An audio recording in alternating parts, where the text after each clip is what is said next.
Welcome to Footprint. I'm Samuel Atamensa. We've been having a conversation with Mr. Kofi Quantson, and we've taken it from the 60s to the 70s. We ended the last episode on the account of the June 4 coup d'etat by Jerry Rawlings. We are starting another episode. And the reason is that Mr. Kofi Quantson would go ahead up the career to, one, become head of CID, and two, become head of the BNI. A role that he carried both at some point. And so it makes him a very important reference point in the security narrative and storytelling of this country. Welcome once again. We'll take a short break. When we come back, we'll hear from him how he became head of the security institution. Born in Axim in the Western region, Kofi Bentum Quantson is a distinguished Ghanaian security and intelligence expert. He began his career as a young detective with the special branch of the Ghana Police Service, where he steadily rose through the ranks to become director.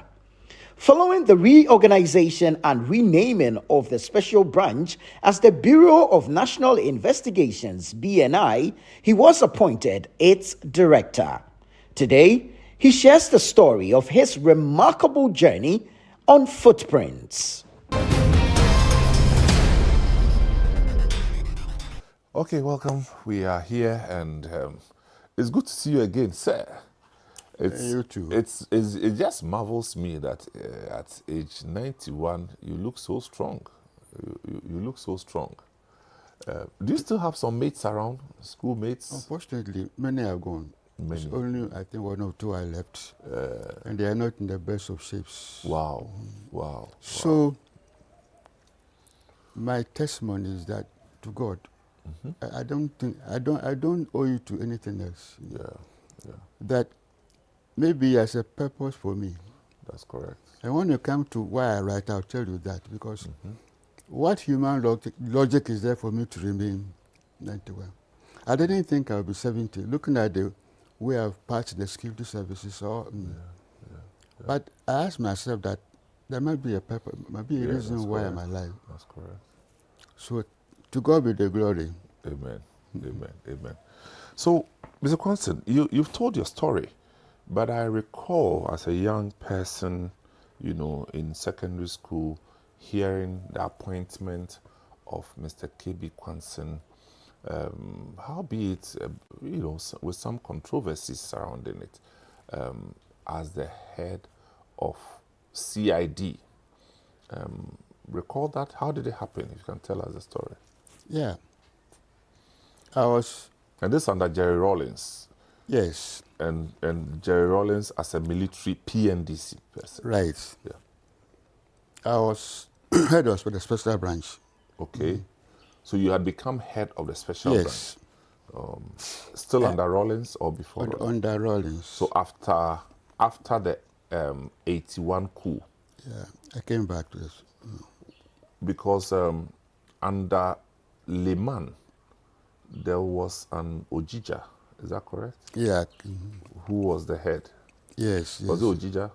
Head of the military intelligence. Oh, he was military intelligence. Now defense intelligence. Okay. I know Ojija, yeah. But so who was special branch head under Limann? The Limann, I was there for some time.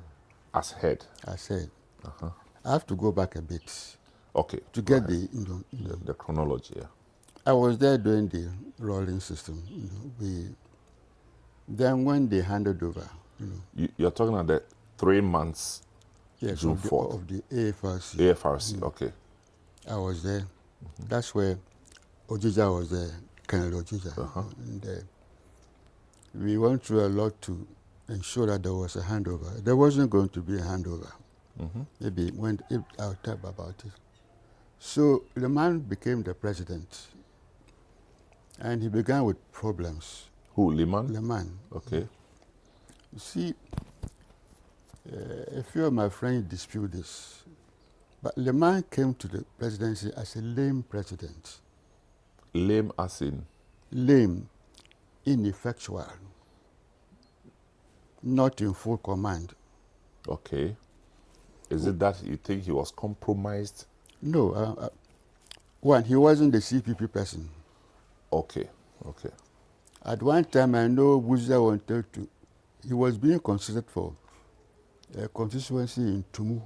Yeah, for Buzias. But Buzia said he's been away for too long in the foreign service. So, and the people who signed the constitution that outlawed the CPP, he was one of those who signed the constitution. Who?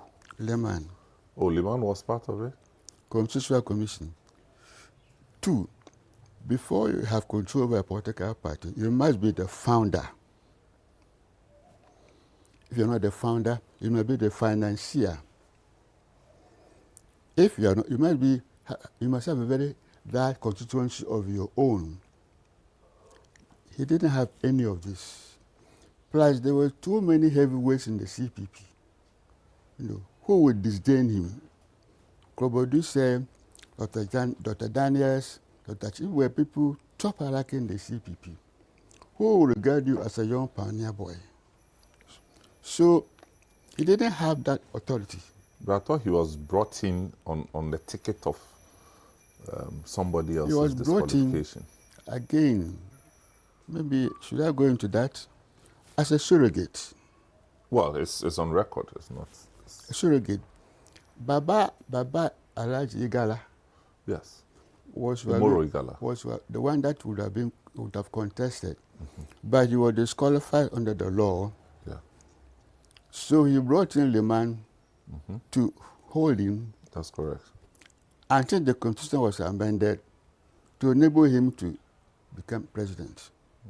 But it was a very naive analysis. How can you see it? To say, you think Limann was a fool to be used in that surrogate? Then you come and take it. And I've said in one of my books that, well, if he was a fool, he was his own fool, not anybody's fool.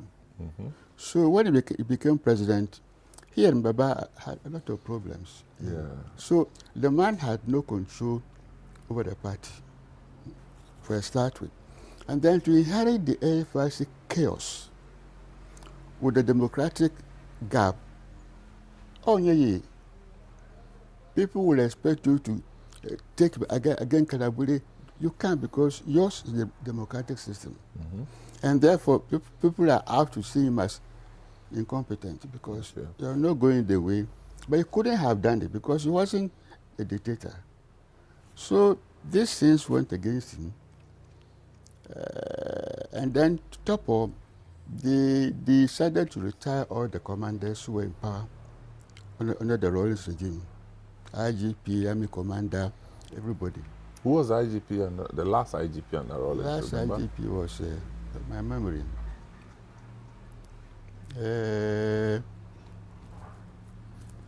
I'll get it before we go. I'll get it. But all the commanders were. I was head of special branch. They didn't announce that I had been retired. They announced all the other people.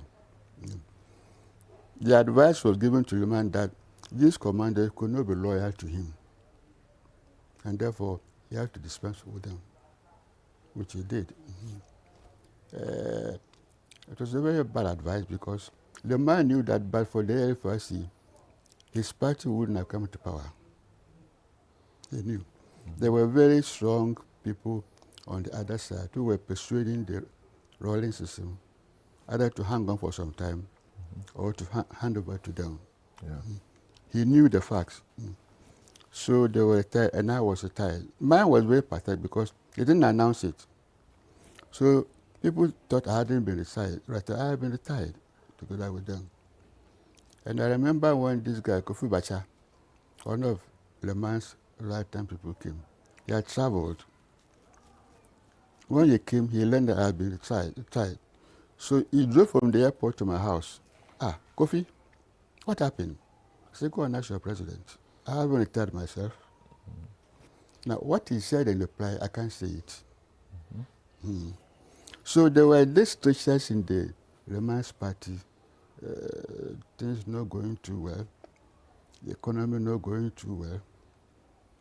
The soldiers, some of them felt betrayed that if you have retired the commanders, then we'll be the next.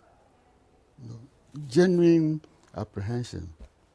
So Limann was in the bad state, and then something happened. You know, and I think, next question. So, at this point, how did you move from the special branch into the CID? Yes. Around the end, toward the end of the 80s, crime became a major factor. Crime, yes. Crime. Armed robbery became rampant. Car snatching, broad daylight, 4 p.m., such a car. There was a man who was driving into his house in Nongwan Estate. There was some young man, can we open the gate for you? He opened it. When he entered, bring your car key. Gunpoint. Took the car away. The wife was upstairs. The husband wasn't coming. Yajika no. Yajika na kwa him. 4 p.m. armed robbers. So Rawlings met his people and said, no, he has come to pass through a coup d'etat. If you want to come and overthrow him, fine. But to go by civilian insecurity, where you can't sleep at night, then what was the point in making the coup and all that? So at the time, the commission of the CID was not pulling its weight the way they said it. So they decided that I should leave the BNI and go to the CID. At this time, they had renamed Special Branch. Yes, I think so. Yes. Okay. When Rawlings came to power the second time, they renamed it. Okay. But there was a bit of argument between Rawlings and Captain Chikata, who was the security advisor, and Mr. Benfojo, the coordinator. They argued that no, I should remain in the BNI. But Rawlings said no. So I was called to the castle at about 11 o'clock. I was told to sit in the president's anteroom. Yeah. 5 minutes, 10 minutes, nothing, which was very unusual of Rawlings. If he called you and he'll come and tell you, Chief, give me some time. 5 minutes, 10 minutes, 15 minutes, I was apprehensive. Then Mr. Captain Chikata walked out. How is it? No, say hello, Kofi. Nothing. There's something. Then after a time, Mr. Fojo came out. Mr. Fojo, whenever he meets you, you crack a joke. So he passed, he didn't say one word. I knew there was something wrong. But I thought I had done something wrong. You know. Then around 5 to 1, the president's secretary, he came to ask for my details. I said, what's happened? Then he just smiled. Then 1 o'clock, I heard on the air that I have been appointed Commissioner CID, plus my duties as the BNI director. It was the compromise between Rawlings and then Captain Chikata and Mr. Benfojo. In the meantime, I should combine the two for 1 year, then move. But at the time, I have to be in the CID. I had it on the air, and I was furious. You know, there was enough problem with the BNI, social branch, and far worse with the CID. Yeah. Like you are going to combine the two, but Which year exactly? around 80. The years escaped me. But, Yeah, but 82, 83. towards the latter part of the 80s. You know. Oh, that would be. Yeah, latter part, 80s, toward the 80s. Oh, okay. You see, when the crime rate became so rampant in the country. So, when I emerged from the castle, 4 people congratulated me. I nearly cursed them. Kofi, congratulations. I nearly cursed them. You remember them? I can't mention them. Oh, I mean, they just congratulated you. Yes, you see, only one person said, Uncle, have my sympathy. To be quiet. He said, Uncle, have my sympathy. He was the only person who reasoned straight. How do you go and combine BNI and CID? Oh, man. So I got there. But before I got there, the police too was suspicious. People were just learning to be IGP. So they thought I've been brought there, impression to be made IGP. So I wasn't a welcome person there, even though they were my friends. But who was the IGP at the time? They were no secret. Yes, CK one, yes. He was my friend. We were course mates at the police college. We were very close there. We met in Takoradi in Accra. We were very close, you know. So he to ask Kofi why. I said, I don't know. That's how I combined the CID and the BNI. After a year, I handed over to my deputy, Mr. Namfuri. Then went to CID permanently for 2 years before I retired. Oh, okay. And Mr. Namfuri will go ahead to become The IGP. the IGP. Yes. I handed over to him before I left, and then I went to the CID. Then, as time went on, there were problems with the IGP. I think Mr. Kofi or somebody. He didn't have that knack for dealing with revolutionary criminals. Nice person. That's post CK Duwonu. Yes. And then Mr. Kofi. Yes. You see, so He didn't want to punch people. Namfuri was a very small man, but very hard. If you know him, and very daring. Yeah. For my liking. So He looked more like a military man. he does. So they considered that they had to change the IGP. A new person has to go. So Rawlings called me to say, we want to send Namfuri there. Any objection? So no objection. One, he has intelligence background. Any police service that does not have that background fails. Crime is not catching bra. No. I catch you. I catch you, so no. When you get him, prosecute him, then you are very happy. No. Why did he commit the offense? What was the impact? And that is intelligence appreciation which Namfuri had because of special branch. So he was okay. So after a year or two at the CID, I went to proper retirement. I was retired.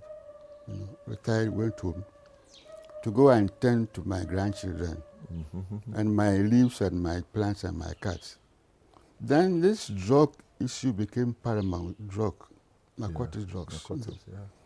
And European nations were threatening African nations who were not taking any action. We didn't have any system in place. So I was recalled from retirement. By Jerry Rawlings? Rawlings. He must have been happy with your work then. He was. I might be frank. He was. I can't tell you, but he was. He respected me. And I respected him. I didn't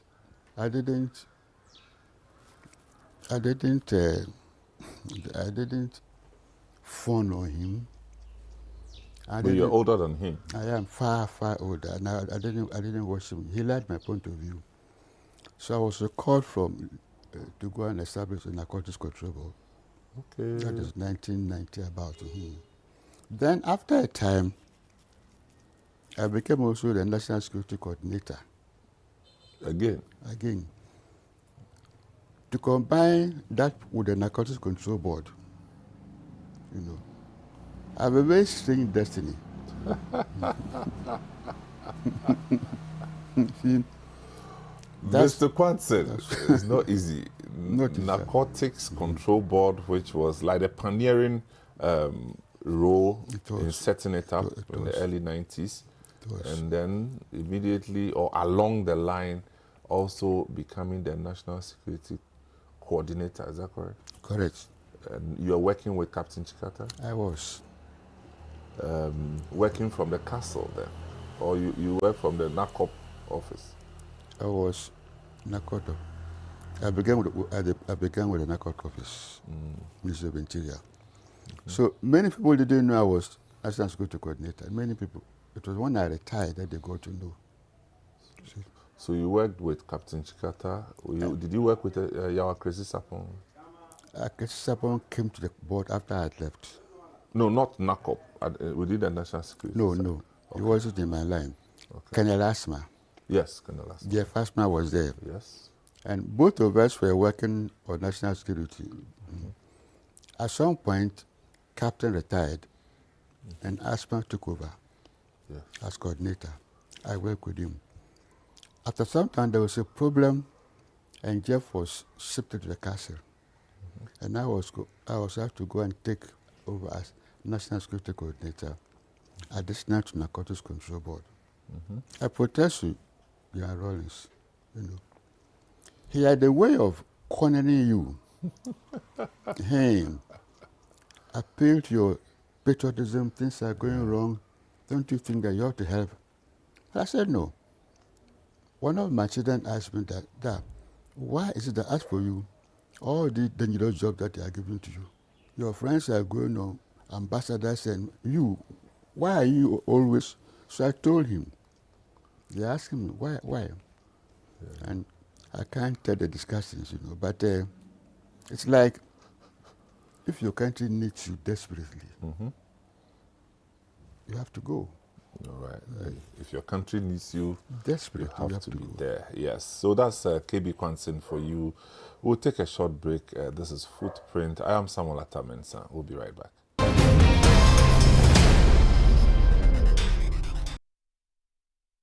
Hey, Ghana. So you people know Miss Brother Man Small. If you knew, it's your boy. Kill them all, kill them all. But this time, I'm not only killing mosquitoes, I am killing the great. See?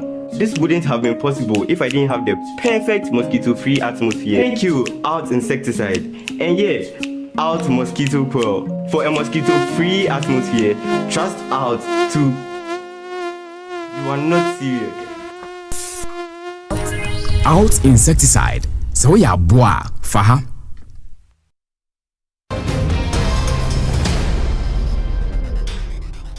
Welcome back. This is Footprint. I'm Samuel Atamensa with KB Quantson. So, you know, you've been wearing, do I say, different hats at different times, pursuing the same cause of preserving national security or promoting national security. You know, some of the pioneering jobs that you have done, I'm not so sure if it's been replicated by anybody else. No. No. It's a rare, you see, nobody has gone through this ladder. Yes, I can get that. So there might be a reason. And then God gave me a bit of talent in writing. So I say, God exposed me to all these situations. Yes. And that small gap so that I can convey ideas to people. So do you have an account of your experiences in a book? Yes. Which of the books? Well, I've written about 5 books, some of them many years ago, where I've recounted my experiences in more detail. Right. And the problems I face in more detail. You know, each time I address not only my career, but problems that confronted the nation, and which ought to be resolved. You know. So I've written, the first book was Ghana National Security. 20 years ago. The dilemma.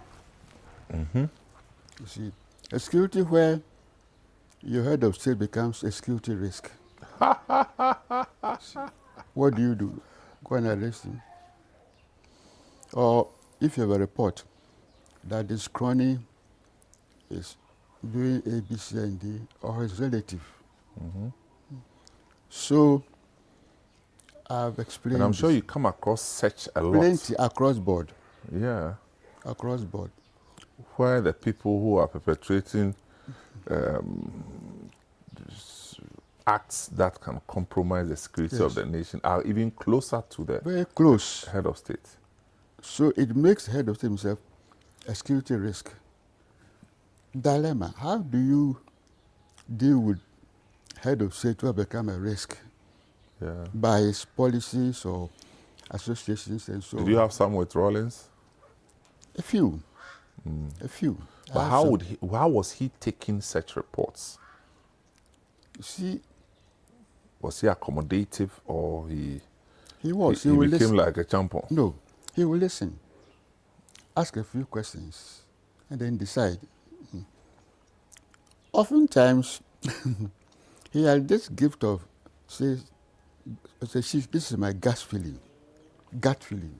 See, the gut feeling he had was very uncanny. He says, you are right, but let's do this.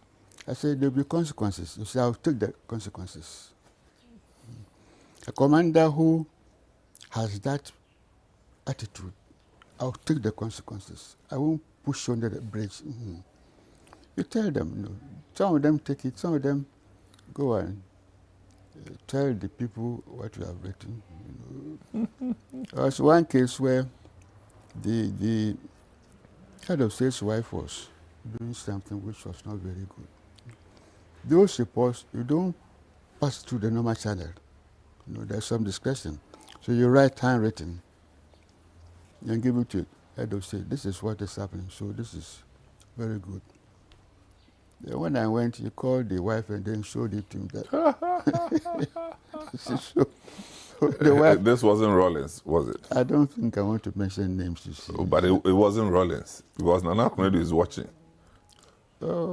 See, across board.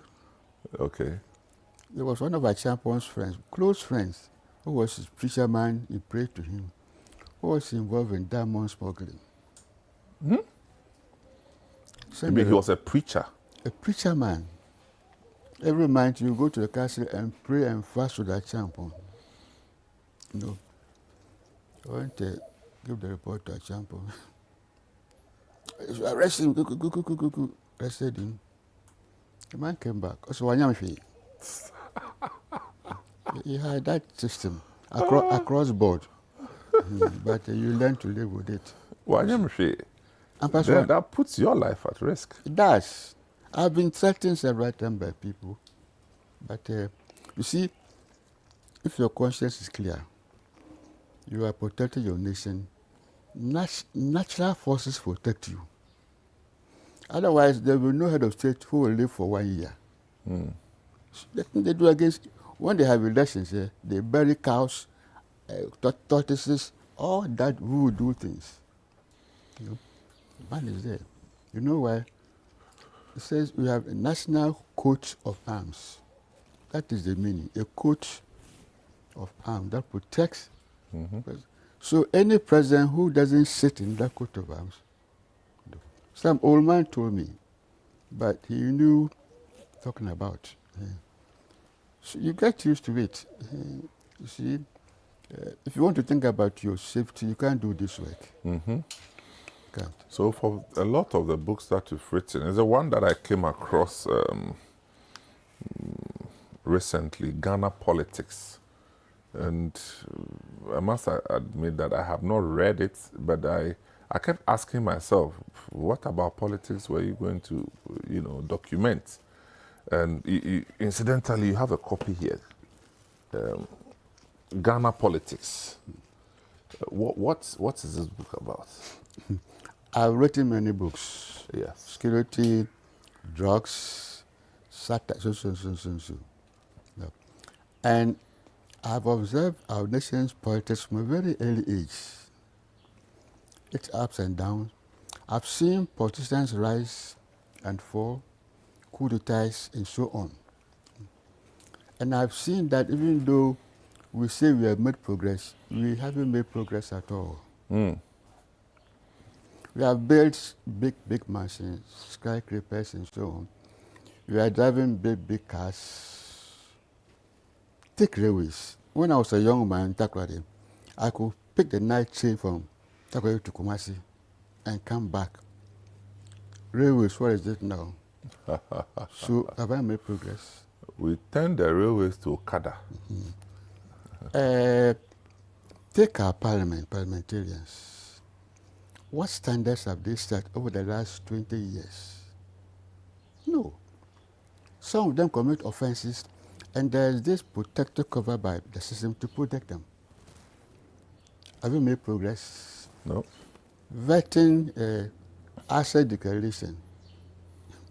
You go and declare asset in secret. Go and give it to somebody in secret.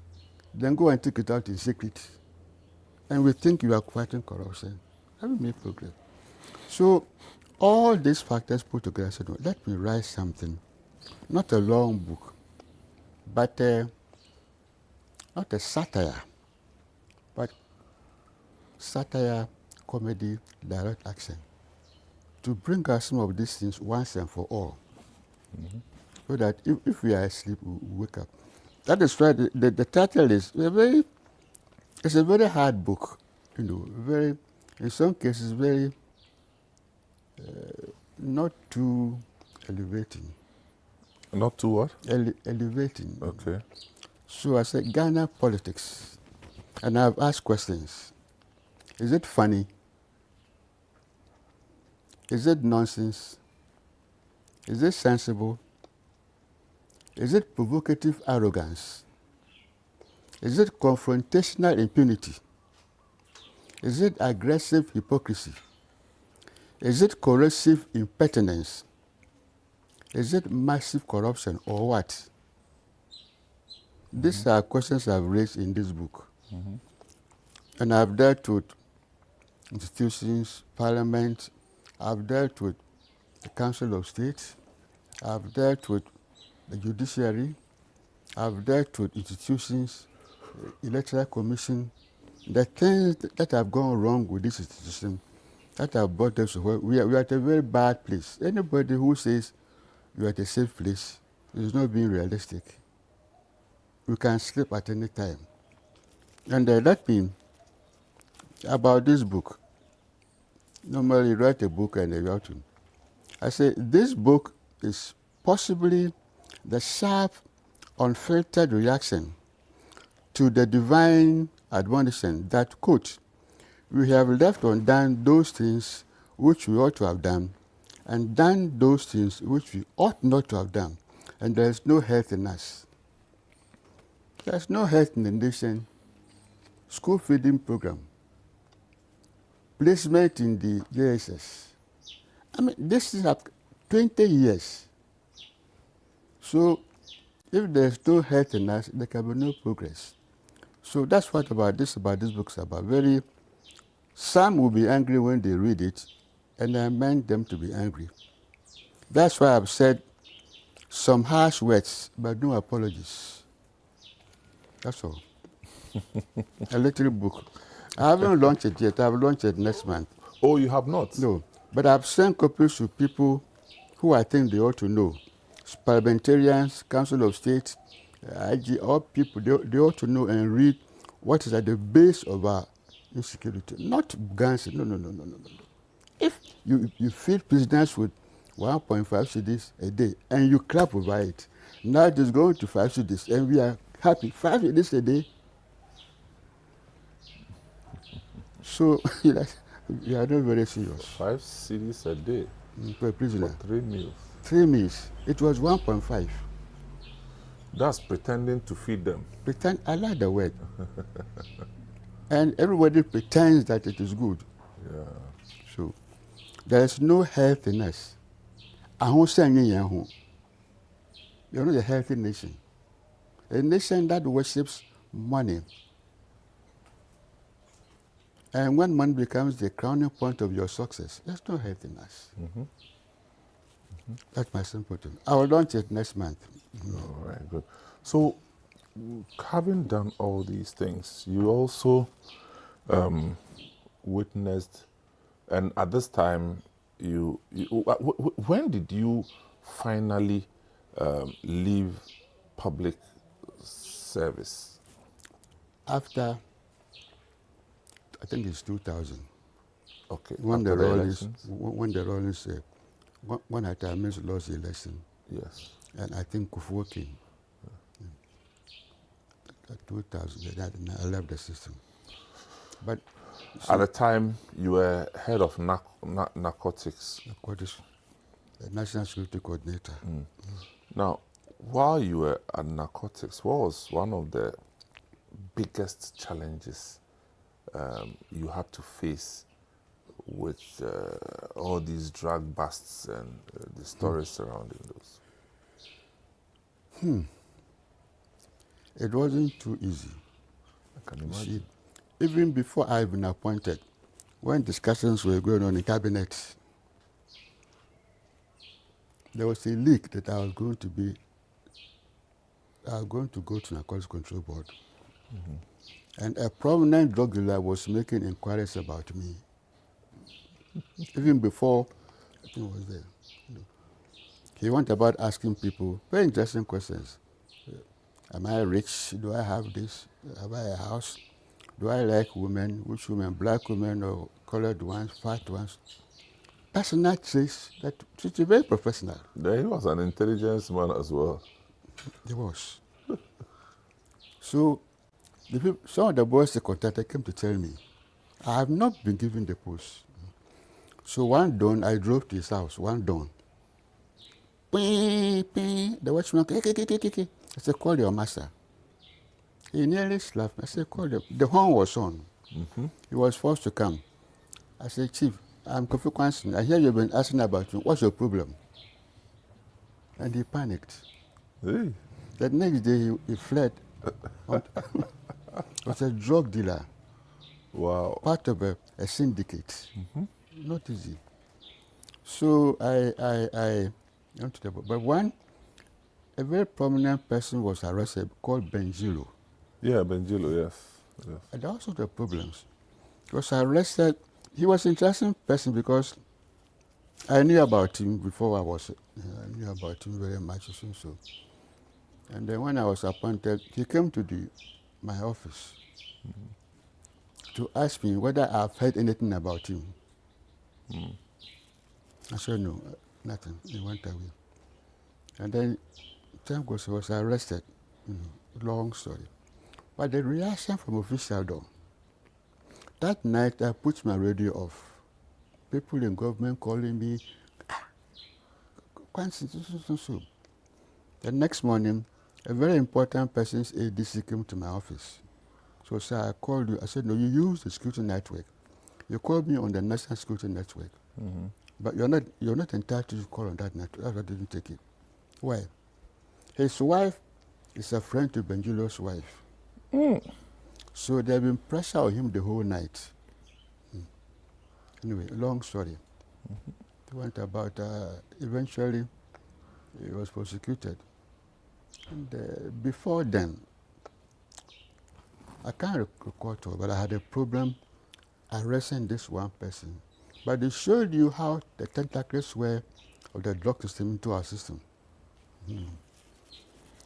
So that is it, but the Benjilo story. And eventually, the board was established, and we went on. Other cases came. That's where I ended my career, but not my life in law enforcement. See, you make many friends, locally and abroad. If I tell you that, as at now, people bring me information, you won't believe it. I'll believe. They know you from the past. That's a bit of expensive because in the past you used to find some money for them. Now they but I try. But the fact that they keep in touch and are patriotic encourages me. Right. Yeah. So that's Mr. Quantson here talking about his life, and the footprint is excellent. And we will take another break, and when we come back, we'll be having our concluding part of the conversation. Now, would want to ask him to walk us through his own thoughts about the structure of our security systems post-2000 until today. We'll be right back. In a world filled with challenges, we all need guidance, hope, and a lifeline to anchor us. This is Lifeline, And I'm your host, Fred Crunchy Mensa. From social issues, relationship challenges, and family matters, Lifeline is here to inspire, uplift, and guide you on your journey. Where we give you support, where we hold your hand through the valley and through the thick and thins of life. Join Bishop Fred Crunchy Mensa. I welcome you especially to Lifeline. Every Tuesday and Thursday at 10 p.m. right here on Channel 1 TV. Let's walk this path together, strengthen our faith, our families, and our lives. Lifeline, because every soul deserves a guiding light. Tune in to Lifeline on Channel 1 TV and let's grow together.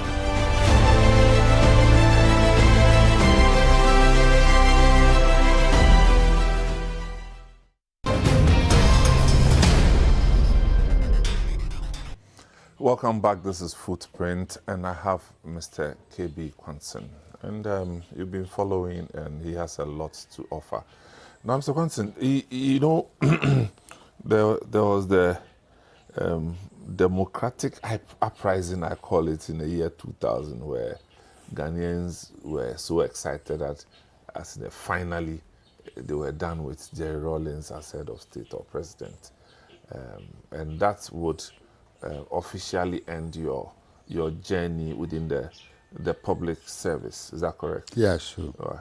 So you were retired officially, but you were not retarded. No. And still actively doing stuff within the space.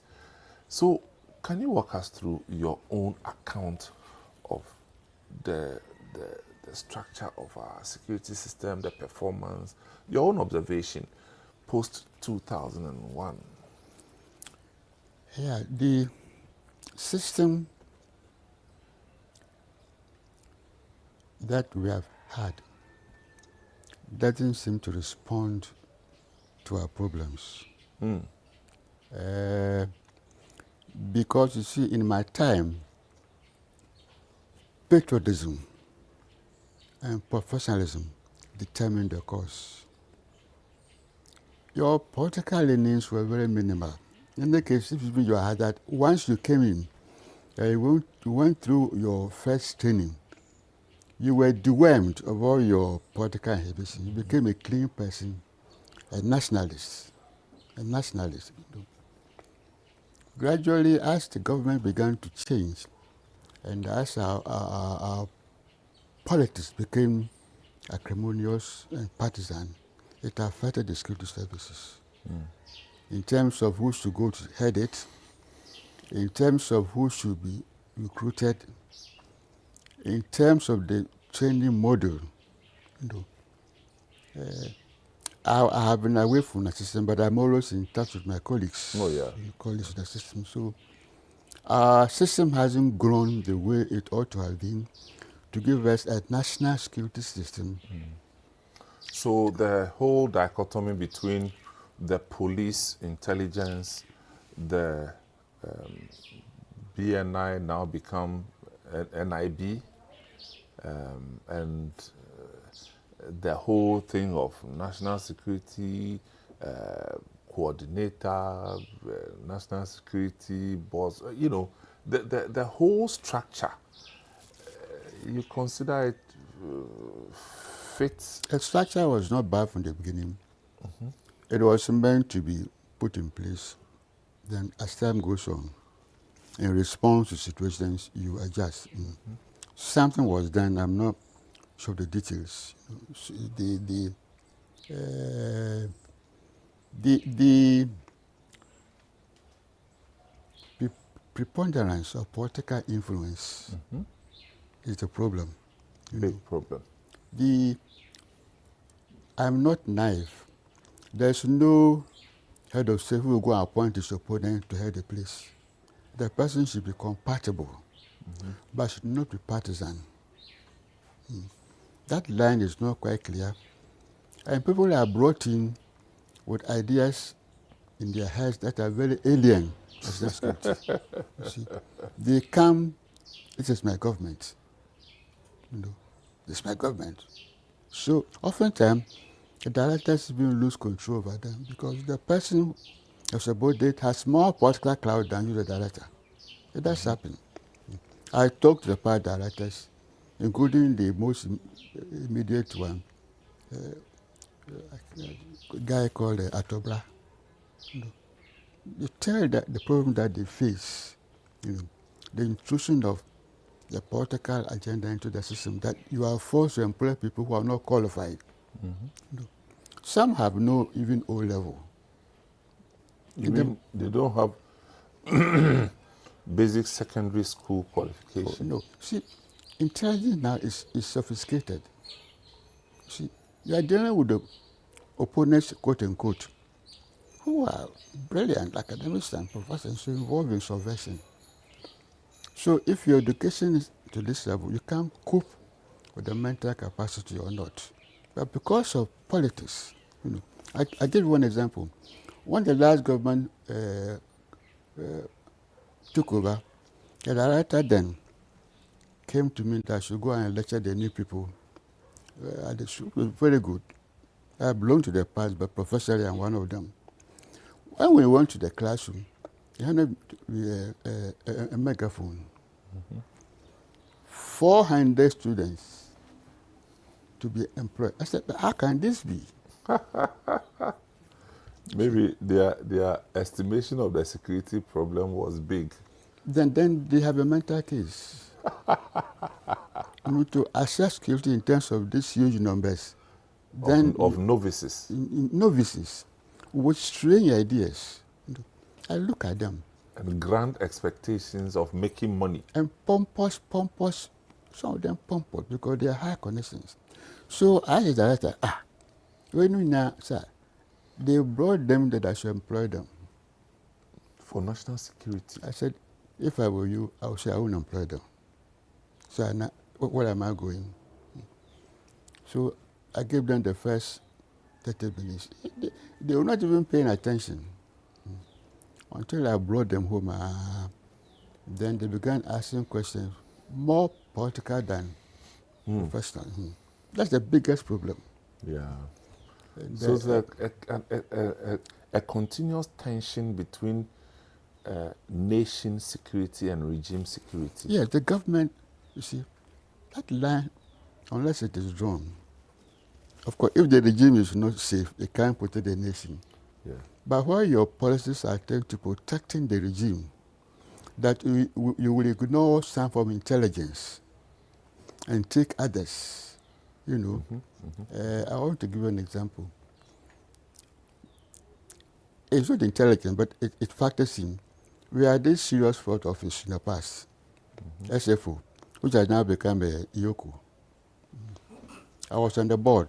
I was sent there when I was commissioner for CID. Then 1 month, 2 months, we had no executive director. So work was stalled.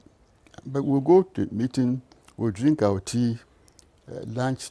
The chairman, of few occasions when he was not coming, he would send for his lunch packet like to send to his house.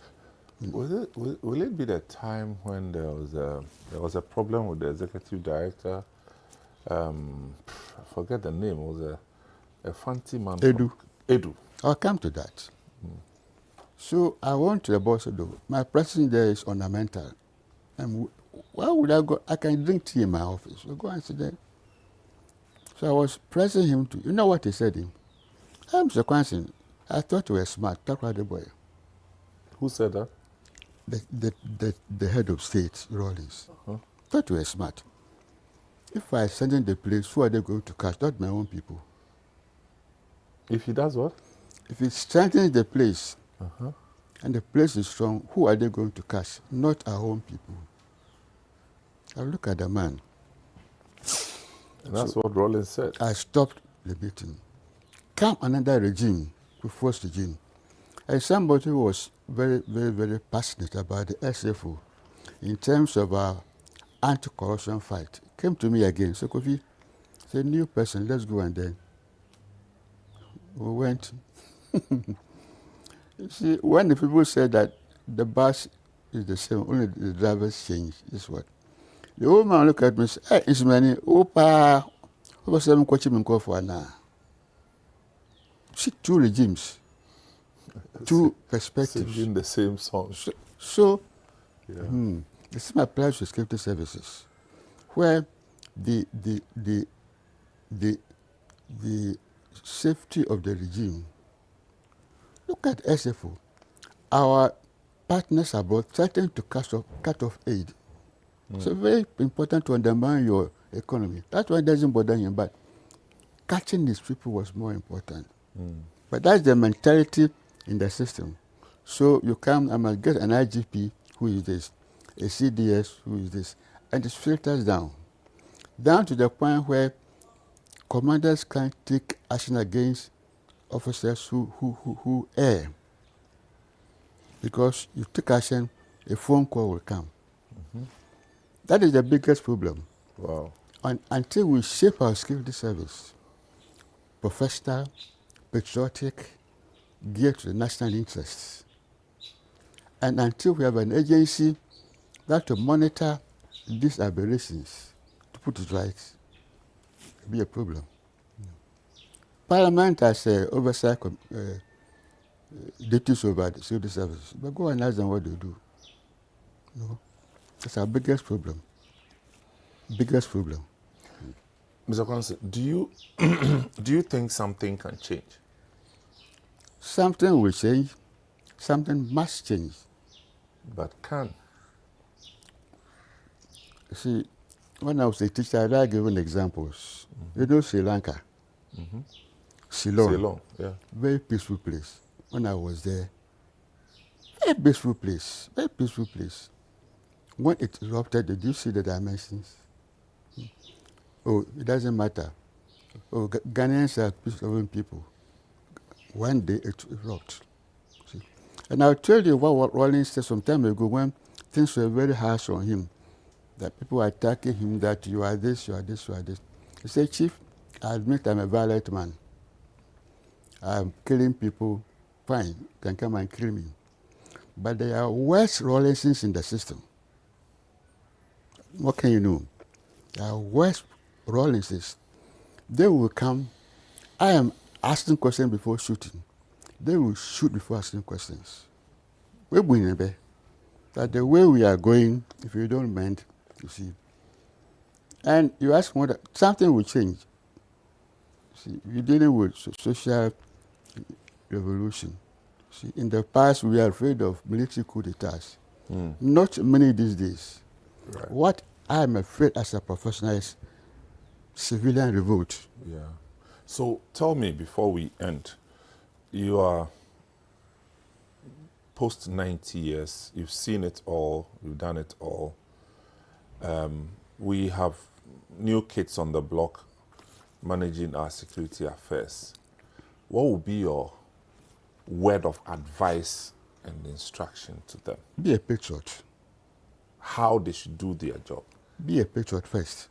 But they want money. If you're a patriot, money won't be an enticing enterprise. Be a patriot. Be a professional. Be professional, trained. Patriotism, professionalism. That's political appointment, so they don't think about professionalism. Time will come. When you put the corn seed in the ground, it remains there for some time. Yeah. Some chemical engineering will be taken on there. No matter your expertise, you can't expedite that action there. So one day it shoots out. If you look at what is happening now, you don't see this far away. So what are the do's and don'ts? I can understand the patriotism bits. And you hear things from where you sit. You hear things, you see things. You just don't participate. So somebody came to you that, look, I'm going to take on the national security role from next week. Advise me. Be a patriot. Love your nation. That's all. Patriotism is the umbrella. Hey, then we have a long way to go because they won't love any nation. No. Nature has a way of doing things. The nature has taken too long because people are not loving anything, Charlie. The mills of God grind slowly, but exceedingly small. So some things happen that you have no control. That's my experience in the political system. Some things happen you have no control. Yeah. And if we are to apply this to our lives, Yeah. there's no permanent situation. You see the steamroller, the one they use in making roads. Ariabo. When you prime it automatic, it will be going. If you stand in front of it, it will crash you. Yes. No matter whether you were the inventor or not. That's how nature works, you see. Look at what is happening now. The revelations coming up. Some are very atrocious. More will come. People in parliament now won't have it as easy as the previous one. People are more enlightened now. I see it. I talk to people. One of my grandchildren came to me years ago. He was 7 years old. He was going to church with the grandmother. I said, you go and pay some coins and... Yes, he said, for what? I said, for the collection, for the church needs money. You know what he said, Grandpa? Don't the church have bankers? He was 7 years old. And that Sunday he came. He wasn't convinced. He said, Grandpa, but how do I know that the priest won't take this money for his own use? See, there's a change coming. A change coming. Accountability at the age of 7, by the time it's 19, you can see what it is. So there should be no despondency. Okay. We are in we are passing phase. You can see it. You see, you're facing it. So things will get better. Things ought to get better, or it will be made better. Mr. Quantson, thank you very much for your time. It's been a pleasure talking to you. I have learned so much, and things that we used to hear, but you put them in perspective for us, and we thank you. Thank you very much. We wish you well. It's not easy to be 90 plus and still have every faculty working. You know, you've been coherent, you've been consistent, communicating and everything, and we thank God for Thank your you. life. What can I say? I say to God be the glory. To God be the great glory. things He has done, and greater things He will do. That seals it. Amen. People, thank you for joining us. This has been Footprints. I am Samuel Atamensa.